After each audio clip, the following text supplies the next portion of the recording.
haleluya. Yesu aragukunda umunyabyaha nuko uzinduka ukava muri zo byaha ukareka ingeso mbi ukareka ubuhumbu ukareka kuborerwa ukareka kumunywa itabi kubera ko Imana yabyanga.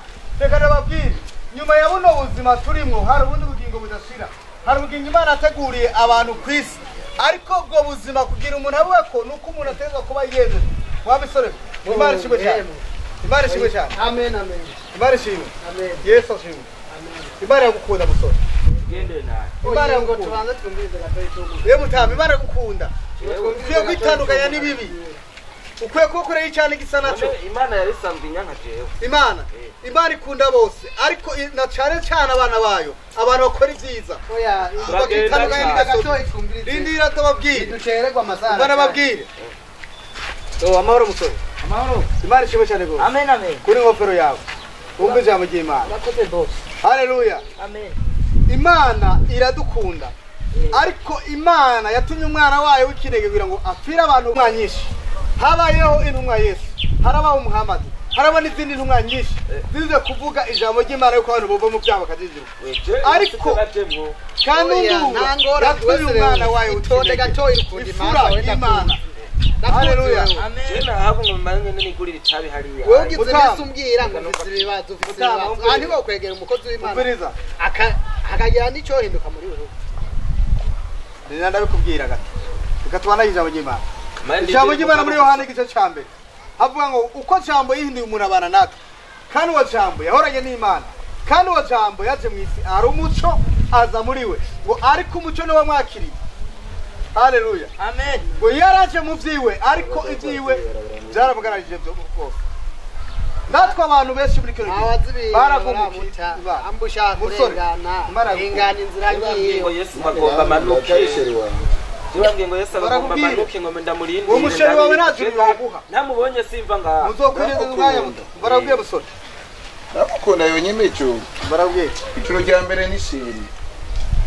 Hari ibintu kwiye kumenya. Igisi turimo niyo umwiza. Kandi ubwami bw'umwiza bwarafasha abantu benshi bubatandukanya n'ubwami bw'Imana. Ariko Imana rero mu muntu yari yamuremye imushyira muri Edeni atacaha afise. Imushyira kugira ngo abe ubuganza. Ariko kubera ibyaha umuntu yumviye amateko y'Imana, Imana imwirukana muri Edeni. Ndavuga ngo n'ubu twese turubyara rwa Aburahamu. Nawe ikibazo ufise. None ndakubaza kwa Aburahamu sindi. Wewe. N'umwana nakubaza ko ratubeye. None bazirindire musore. reka nakubaze mugabo. Ndiraga gufata. Je n'umunyabyaha. Wewe ntuncikaho. Sivuga ko umunyabyaha. Ariko umuntu wese akora ikimana irashaka. Ubona umunyabyaha. Wewe iminwa yawe yarahibira gukora itabi. Itabi niryo rituma na jewe mwe mu binyira. Isi yose ngira ngo itabi ariyo ituma. Je itabi niryo rituma menya itabi. Baza kumvira ijambo ry'Imana. Ruriva ngo unyaruke kumva utebe kwishura. Pastor. None w'Imana yize. Iyo ntaba ndayizi simba riko arayibwira ngaho. None Imana isagute Pastor. Imana ndakubaza urafite ubwenge? Ubwenge ndafuse kabisa. Uri he? Uri mu mutwe no harandi ubwenge bwo. Wowe bunyereka.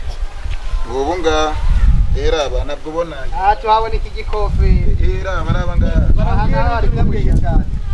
Bigize abanyabwenge basibanyiruka basura Imana. Reka tuvuga tukumvirize mugabo umwanya wose tumara ngaha. None umukunzi w'Imana. Duheza akazi kugira twumvirize ijambo ry'Imana na Yesu. Reka twumvirize natwe n'ukiruca. tubarire. Reka tubarire kubona n'ibigori. Uri kurantera n'itiro nawe. Uri umutima wawe. Arinjira abe muri wewe. Asambure ibikugwanya gwane nabyo. Genda wugurire nkeneye kumva ivyi wawe. Reka nakubwira. Wambwiye ko umugore kandi ntacyo nihenze umugore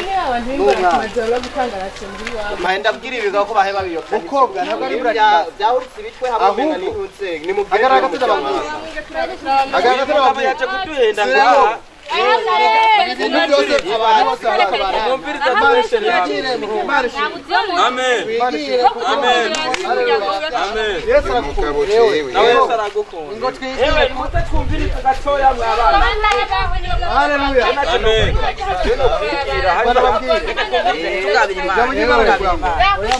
hariho umubibyi yateye imbuto zimwe zigwa ku rutare izindi zigwa mu mahwa izindi zigwa mu isi Pastor genda nani hariho izashoye kumera wowe kwishingirira oya nibagende ahubwo namwe muraba niba aba pastor baswe bari kumagira akazu hariho abumva ukuri kw'ijambo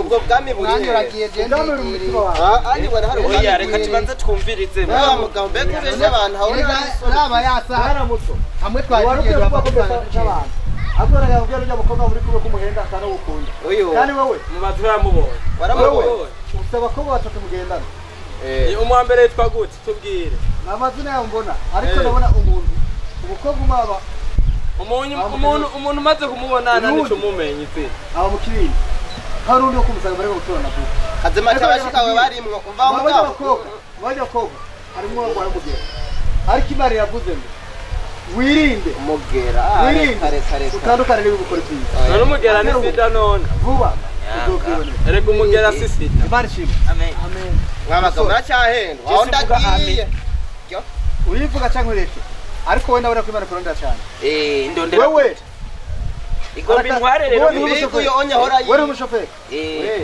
niyo ngitagisi arakazu mara kumisi aho mugiye kuyoba mwese none ugira ni ukamara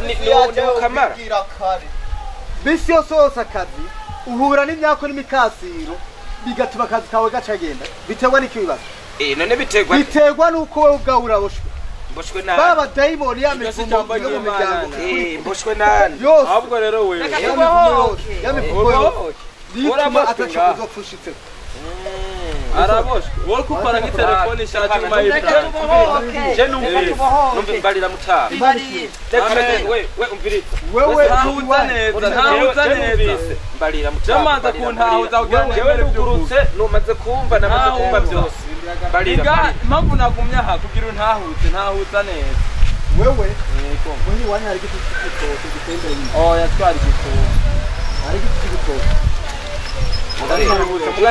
kije kumbwira ndi so wawe yagiye mu bapfu baramuhenda ngo agira rindu rwo guhinga afata bya bintu byose bamuhaye atera igikoro rero mpamvu yo muyishira inzoga iwanyu ntimushobora kunwa so wawe atafashe inzoga wa mugabo genda yagiye kuri atubesha papa yarapfuye kerana nanone abonye jewe mbwira mbere ngira mugabo jewe gusa mu mwanya ndakeneye agatabi hajya ujapfuye kubyihakana se ariho bakwitara utopfuye ndasana no urazo jana ukunda imanza jewe aha akubwivuze ko akazi kiwanje kama gahera kubera jewe ntarabona Yesu wowe wizeye oya ndindira umugenzi ndindira naho ndi umugenzi sicyo wagutunganya ngo nibyo by'Imana niwe wamagaritse ndindira kanze n'Imana ukawuta mu bademu ndindira manza abademu bahe ubu rero nshasiba niyo nari nabari mwebwe mu isoko oya rindira numviritse ku imbere y'Imana umunota naguhagaritse mugasi wanze uko bimana jewe mbira rero ikintu gituma ubuzima bwanje bwamabuye yira yira iwakira umwami Yesu akakubera umwana n'umukiza mu buzima bwawe byose bibikwa biradusanya n'ikirenge tuga mwami Yesu subiramo gusa dukwatura gusa mwami uri kurampenda wewe sindiko naguhenda ndamuhamagare Yesu acaza agakiza wavuze ko ushaka umutana sibyo wavuze jesha yaba namubonaho nacengana namujanye none ndamujana gute nakubwiye ko umutwara umutima wawe kandi ndamutwara aha iyo mikoshi yose nta n'umuntu usagurana izanwa meza reka je numve reka je mfe kwemera umwe amajambo mwami Yesu ndaje imbere yawe ndaje imbere yawe ndaje imbere yawe ndemera ko n'umunyabyaha oya mugabo Yesu noguma mvuga ivyo bintu byose umviriza mutaturisha akawa kawe ko Yesu yapfuye bandanya ntacu bandanya ntacu mwami Yesu mwami Yesu ndemeye ko n'umunyabyaha ndemeye ko n'umunyabyaha nagucumuye nagucumuye turasubiramo nakoze ibyaha byinshi imbere yawe ndaje ndigaye kubw'uno munsi ugura umutima wanjye umbere umwami umbere umukiza mu bugingo bwanjye ndemeye w'imitwaro yanjye yose abare winduhura oya ndagiye urahabwa n'ukorera ubwenge wowe niwaguhera ndakweretse bano bahungu bawe nabo n'abana b'Aburahamu reka ubakize umuhero bari bagiye kuvamo kino cyobo c'abadayimoni cyagomba kubamira itsinde inyota y'itabi n'inzoga ndabyirukanye ku rwego rwe mu izina rya Yesu amen mutse mbabiriza Jenda wa Mungu muzogene gusenga mu rushengero begereye urumva nawe we uzogere wegera abakozi b'Imana banaye kubarira kugira mushaka kuvuza yuko jewe imyaku y'akazi iheze yose iraheze n'akarosi mushinga ndakuri none je nshaka ijuru none narafunguye akajumbo cyangwa soje none nzorironka mbabiriza nashana kimwe Imana itababarira yo urakoze yego ko wemeye guca bugufi wababariwe yo ndababariwe wababariwe yo nzoronka ijuru uri najya kuva uno munsi wemeye mwami Yesu yo Imana urakoze ndabwira abakozi bana banaye kugufasha yo Imana iguhezagire urubatse yo Imana iguhezagire yo numvise urafise amavuta sawa yo urakoze yo Imana uri mwiza